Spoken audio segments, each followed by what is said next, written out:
शिवकाली संवाद चैनल पर आप सभी का स्वागत है। जय माता दी सभी को। आज शरद पूर्णिमा के शुभ दिवस की सभी को हार्दिक बधाई और शुभकामनाएं। माँ लक्ष्मी आपके घर में सदैव वास करें, ऐसी कामना करती हूँ। आज हम चर्चा करेंगे शरद पूर्णिमा से संबंधित।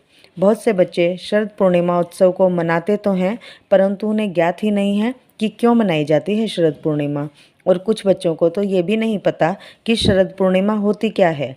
तो आज की वीडियो में मैं प्रयत्न करूंगी कि बच्चों को शरद पूर्णिमा से संबंधित बातें शेयर करूं, जिससे कि आप सभी को पता लगे कि शरद पूर्णिमा क्या है। तो चर्चा करते हैं शरद पूर्णिमा से संबंधित। उससे पहले अगर आप मेरे चैनल पर नए हैं तो मेरे चैनल को सब्सक्राइब कीजिए, ताकि आगे आने वाली नई जानकारी सबसे पहले आपको मिल सके। तो आइए चर्चा करते हैं शरद पूर्णिमा से संबंधित। तो देखिए बच्चों, ये जो शरद पूर्णिमा उत्सव है, ये माता लक्ष्मी के जन्म दिवस के रूप में मनाया जाता है। कहा जाता है कि आज के ही दिन समुद्र मंथन से माँ लक्ष्मी अवतरित हुई थीं और भगवान विष्णु को पति रूप में स्वीकार किया था माँ लक्ष्मी ने। इस दिन हमें माता लक्ष्मी की पूजा भगवान श्री हरि विष्णु के साथ करनी चाहिए।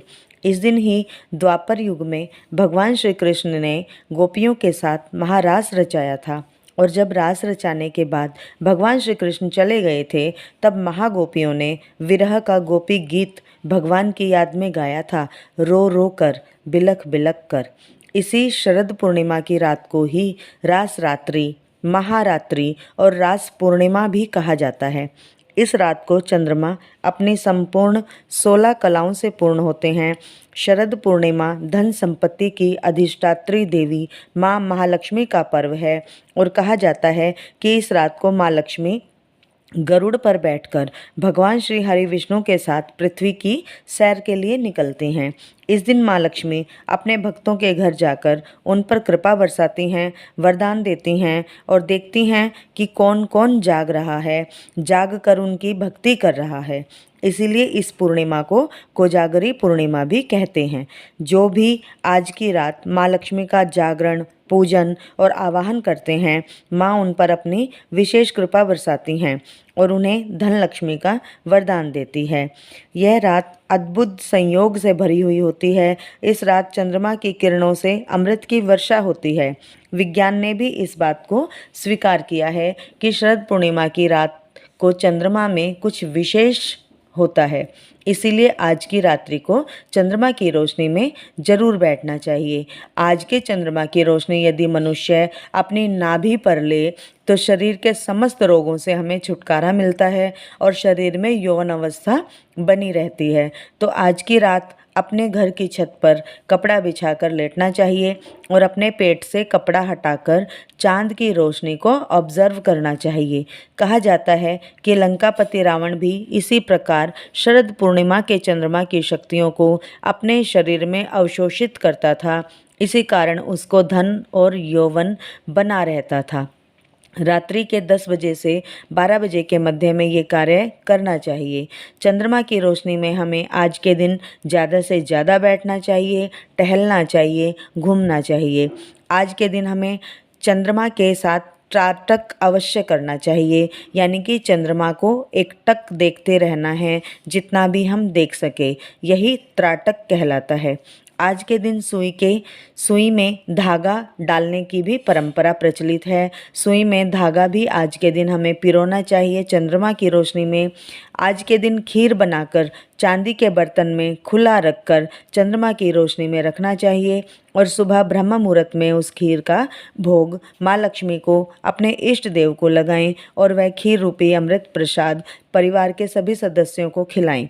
यदि खीर नहीं बना सकते तो देसी घी में काली मिर्च और शक्कर मिलाकर रखना चाहिए, और अगले दिन माँ लक्ष्मी को भोग लगाकर उस प्रसाद स्वरूप अमृत को ग्रहण करना चाहिए।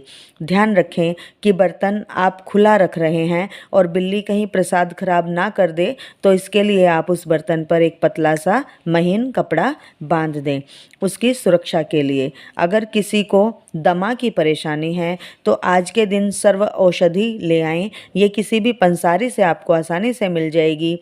उस औषधि को खीर में मिलाकर चांद की रोशनी में रख दें और सुबह 4 बजे इसका सेवन करें।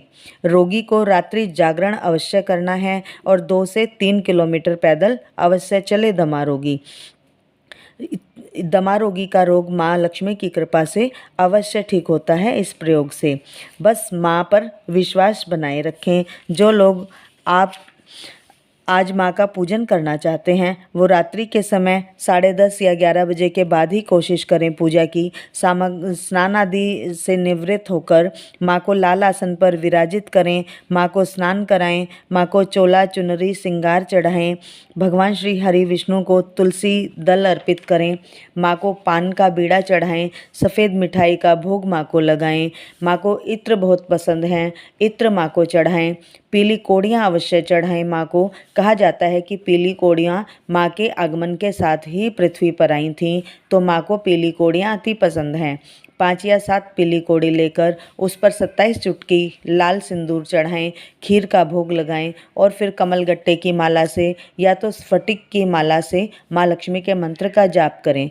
जो भी मंत्र आपको याद है माँ लक्ष्मी का, उसका जाप करें, हवन करें। जैसे एक मंत्र मैं आपको बता देती हूँ, ओम महालक्ष्म्यै नमः, ओम महालक्ष्म्यै नमः, ओम महालक्ष्म्यै नमः। इस मंत्र का जाप भी आप कर सकते हैं।